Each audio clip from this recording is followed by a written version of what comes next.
प्यारे बहनों और भाइयों, मेरा नमस्कार स्वीकारो। देखिए, आज हम आपके लिए बता रहे हैं मकान में वास्तु दोष यदि आपके में है, यानी जैसे आपके मकान की चारों भुजाएं आमने सामने की बराबर ना हो, या आयताकार ना हो, यानी चारों भुजाएं एक सी ना हो, आगे की भुजा ज़्यादा हो, पीछे की भुजा कम हो, या आगे की भुजा कम हो और पीछे की भुजा ज़्यादा हो, इस तरह से ये मकान में एट टेढ़ जब होती है तो वास्तु का दोष माना जाता है। तो देखिए, वास्तु का दोष तो पहले जब मकान बनाते हैं तो किसी तरह से उसको सेट करा लेना चाहिए, जो वास्तु के जानकार हैं।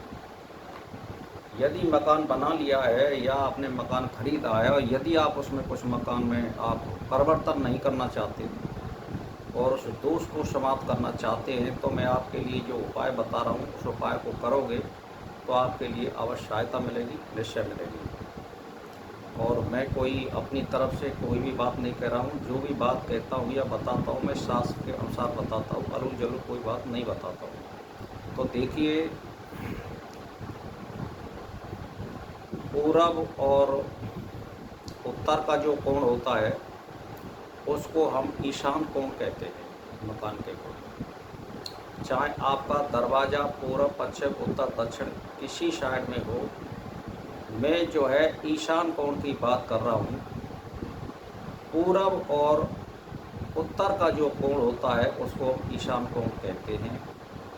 इसके यानी उत्तर वाली दीवार पर, जहाँ हमारा पूरब का जो कोण मिलता है, उत्तर वाली दीवार के कोने को 2-4 फुट छोड़ करके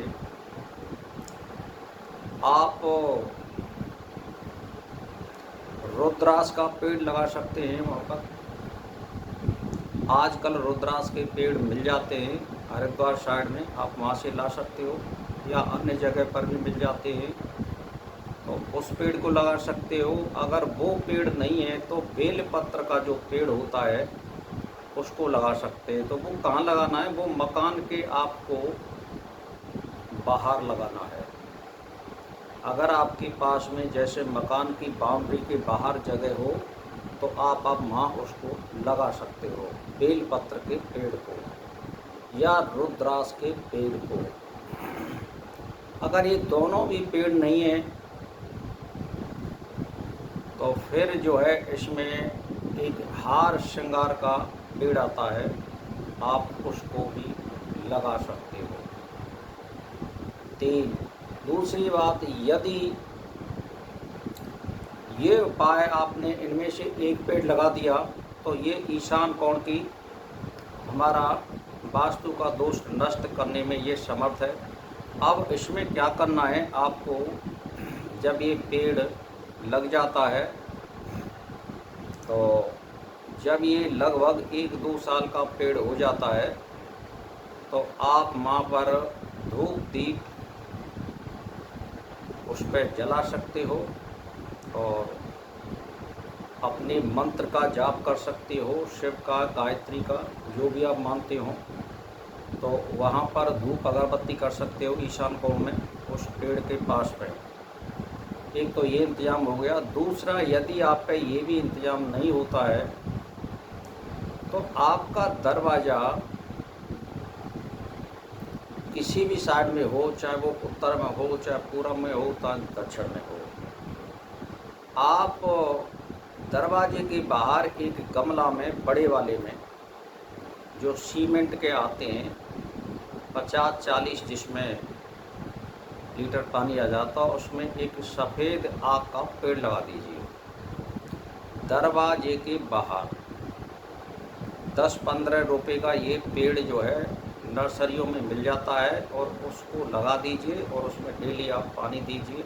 आपका पेड़ पानी बहुत चाहता है, तो आपका ऐसे भी वास्तु का दोष खत्म हो जाता है। फिर दूसरी बात यह है, दरवाजे के एक साइड में आपने आग लगा दिया, दूसरी साइड में उसी एक ऐसी टाइप का गमला लगा करके आप ईख का एक गाढ़ा, जिसमें हम ईख जैसे बोते हैं, 2 गठली ला करके उसमें बो दीजिए ऐसे ही गमला में, तो वहाँ ईख का एक पौधा पैदा हो जाएगा और ये बहुत ही शुभ होता है इस मामले में। इसको लगा दीजिए। अब ये आपके लिए 3 उपाय हो गए। अब मैं चौथा उपाय बता रहा हूँ आपके लिए। एक काले धतूरे का पेड़ होता है, वो बहुत मिल जाता है वैसे, अगर मिल नहीं जाता है तो आप कहीं से उसका बीज ला सकते हो। और इसी प्रकार दरवाजे पे आपने सफ़ेद आक का पेड़ लगाया और ईख का लगाया, वहीं पर एक गमले में आप उस काले धतूरे के बीज बो सकते हो। तो इससे आपके क्या होगा कि नेगेटिव जितनी भी चीज़ें हैं वो समाप्त हो जाएंगी। और यदि आपके घर में कोई ज़्यादा बीमार रहता है तो बार बार बीमार होते हैं वो भी हट जाएगा, क्योंकि वास्तु का दोष इससे ख़त्म हो जाता है। या कोई और भी नेगेटिव बातें हैं वो पॉजिटिव होने लगती है और हमें हर चीज़ में फ़ायदा दिखने लग जाता है। तो इस तरह से आप वास्तु के दोष का उपाय कर सकते हो।